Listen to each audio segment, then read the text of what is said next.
Welcome and good afternoon. My name is Richard Fenari, and along with my wife Julie and my children, I'd like to take the opportunity to share a story with you about our experiences with the Royal Children's Hospital and the Good Friday Appeal. In early 2010, our young son Oliver, who at the time was about 10 months old, became unwell with a common gastro. We had 3 children at the time, 3 girls aged 9, 10 and 11, and gastro, although not common in our family, is reasonably common in schools and common amongst young children today. Unfortunately, Oliver's story was a little bit different, and the gastro was a bit unrelentless and he was very unresponsive. So we rushed him to the Geelong Hospital Children's Ward. He began serious dehydration. About 1 a.m. on the Sunday night, after being in hospital about a week, I received a phone call from my wife Julie, who was in hospital with Oliver at the time. At the time, Julie was pregnant with Remy, saying that there needed to be an emergency transfer to the Royal Children's Hospital. As a result of some delays with the ambulance, I arrived at the Royal Children's Hospital before Oliver, and one of the most difficult situations I've ever had to endure as a parent was to see your child wheeled out of an ambulance into the emergency section of the Royal Children's Hospital. There was a team of doctors on standby, headed by Jeremy Rosenbaum and Professor Juanita Hardiker. Oliver was immediately assessed, and it was decided by the team that he would be placed into emergency surgery. Oliver arrived out of surgery about 2 hours later, and the initial operation was a success. They'd achieved what they'd set out to accomplish. We could now get bloods and do tests on Oliver to find out what was really going wrong. And from that day for 6 weeks, Julie and I didn't leave Oliver's side.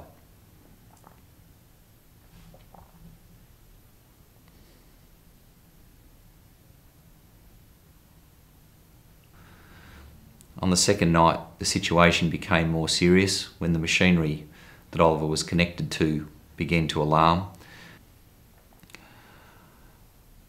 Oliver's body had begun to react to the gastro in such a way that his organs had started to shut down. There were risks that Oliver may not have survived that night. The next 24 to 72 hours were going to be critical. It was a race against time to try and reverse some of the effects that the gastro had started to have on his body. And it was at that point you realise that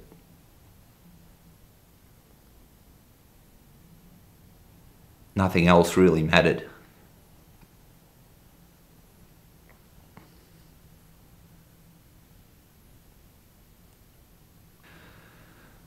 There began a 4 or 5 day journey of uncertainty. The only comfort that we sensed at the time that we were in the right place. The Royal Children's Hospital was at that point in time the best place on earth that we could be.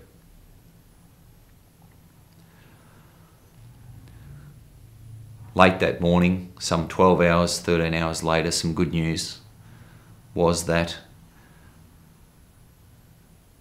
Oliver had seemed to stabilise, and his liver had seemed to stabilise, and his potassium levels had increased dramatically.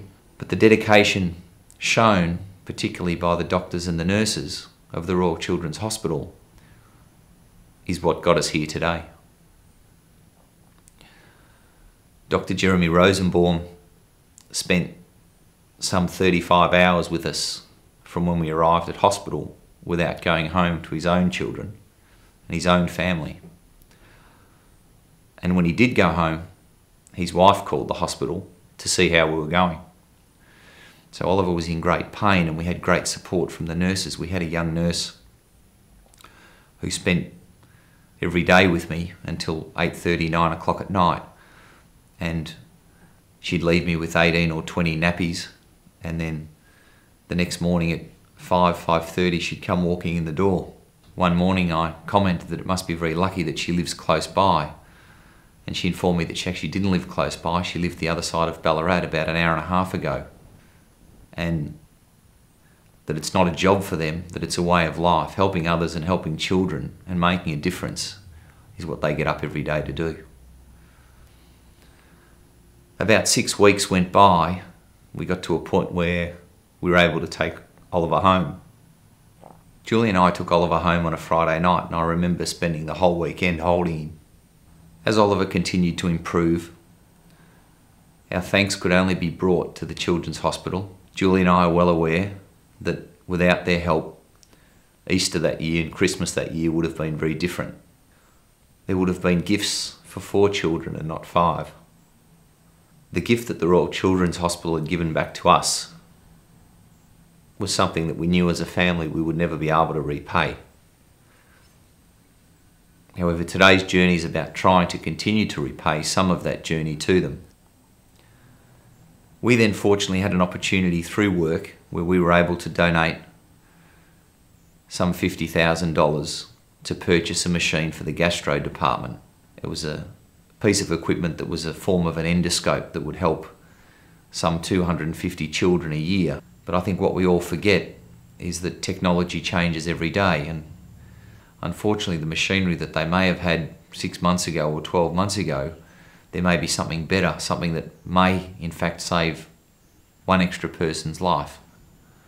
I'd like to take this opportunity to call on you, and whether it's with a very small donation of a gold coin or whether it's a substantial corporate donation, we've got to all realise that those donations collectively have a huge impact.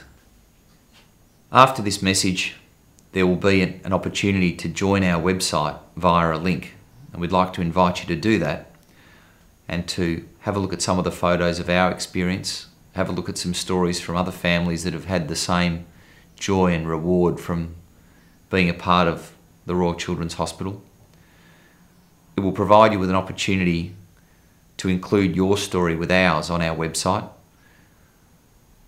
It will include the opportunity to make a donation and provide your information to us so that collectively we're able to come forward this Good Friday and realise and recognise the efforts and the hard work that everyday people, everyday Australians and everyday Victorians bring to that hospital.